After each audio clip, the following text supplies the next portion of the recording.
Myths and legends of our own land, the Ramapo Salamander. A curious tale of the Rosicrucians runs to the effect that more than 2 centuries ago a band of German colonists entered the Ramapo Valley and put up houses of stone, like those they had left in the Hartz Mountains. And when the Indians saw how they made knives and other wonderful things out of metal, which they extracted from the rocks by fire, they believed them to be Manitus and went away, not wishing to resist their possession of the land.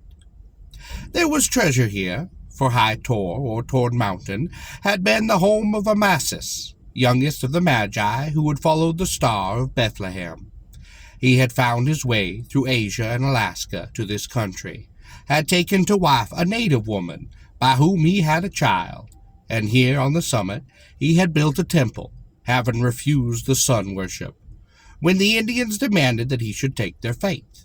He was set upon, and would have been killed had not an earthquake torn the ground at his feet, opening a new channel for the Hudson, and precipitating into it every one but the Magus and his daughter. To him had been revealed in a magic vision the secrets of wealth in the rocks. The leader in the German colony, one Hugo, was a man of noble origin, who had a wife and 2 children, a boy named after himself, and a girl, Mary. Though it had been the custom in the other country to let out the forge fires once in 7 years, Hugo opposed that practice in the forge he had built as needless, but his men murmured and talked of the salamander that once in 7 years attains its growth in unquenched flame and goes forth doing mischief. On the day when that period was ended, the master entered his works, and saw the men gazing into the furnace at a pale form that seemed made from flame, that was nodding and turning in the fire, occasionally darting its tongue at them, or allowing its tail to fall out and lie along the stone floor. As he came to the door, he too was transfixed, and the fire seemed burning his vitals, until he felt water sprinkled on his face, and saw that his wife, whom he had left at home too ill to move, stood behind him, and was casting holy water into the furnace, speaking an incantation as she did so. At the moment a storm arose, and a rain fell that put out the fire, but as the last glow faded, the lady fell dead.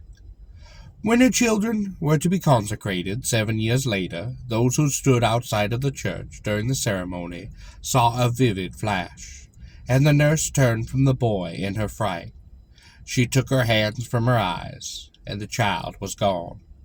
Twice 7 years had passed, and the daughter remained unspotted by the world, for on the night when her father had led her to the top of High Torn Mountain and shown her what Amasis had seen, the earth spirits in the caves heaping jewels and offerings to give them if Hugo would speak the word that binds the free to the earth forces and bars his future for 1,000 years. It was her prayer that brought him to his senses, and made the scene below grow dim, though the baleful light of the salamander, clinging to the rocks at the bottom of the cave, sent a glow into the sky. Many nights after that the glow was seen on the height, and Hugo was missing from his home. But for lack of a pure soul to stand as interpreter, he failed to read the words that burned in the triangle upon the salamander's back, and returned in rage and jealousy. A knightly man had of late appeared in the settlement, and between him and Mary a tender feeling had arisen. That, however, was unexpressed until, after saving her from the attack of a panther, he had allowed her to fall into his arms. She would willingly then have declared her love for him, but he placed her gently and regretfully from him and said, "When you slept, I came to you and put a crown of gems upon your head. That was because I was in the power of the earth spirit. Then I had power only over the element of fire, that either consumes or hardens to stone. But now water and life are mine. Behold, wear these, for thou art worthy." And touching the tears that had fallen from her eyes, they turned into lilies in his hands, and he put them in her brow. "Shall we meet again?" asked the girl. "I do not know," said he. I tread the darkness of the universe alone, and I peril my redemption by yielding to this love of earth. Thou art redeemed already, but I must make my way back to God through obedience tested in trial. Know that I am one of those that left heaven for love of man. We were of that subtle element which is flame, burning and glowing with love. And when thy mother came to me with the power of purity to cast me out of the furnace, I lost my shape of fire and took that of a human being, a child. I have been with thee often, and was rushing to annihilation, because I could not withstand this ordeal of the senses. Had I yielded, or found thee other than thou art, I should have become again an earth spirit. I have been laid away by wish for power, which is as I have in my grasp, and I have forgot the mission to the suffering. I became a wanderer over the earth, until I had reached this land, the land that you call new.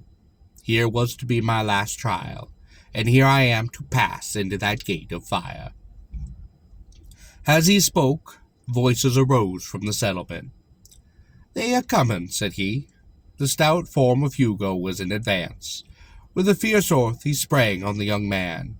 "He has ruined my household," he cried. "Fling him into the furnace." The young man stood waiting, but his brow was serene. He was seized, and in a few moments had disappeared through the mouth of the burning pit. But Mary, looking up, saw a shape in robes of silvery light, and it drifted upward until it vanished into the darkness. The look of horror on her face had died away, and a peace came to it that endured until her end.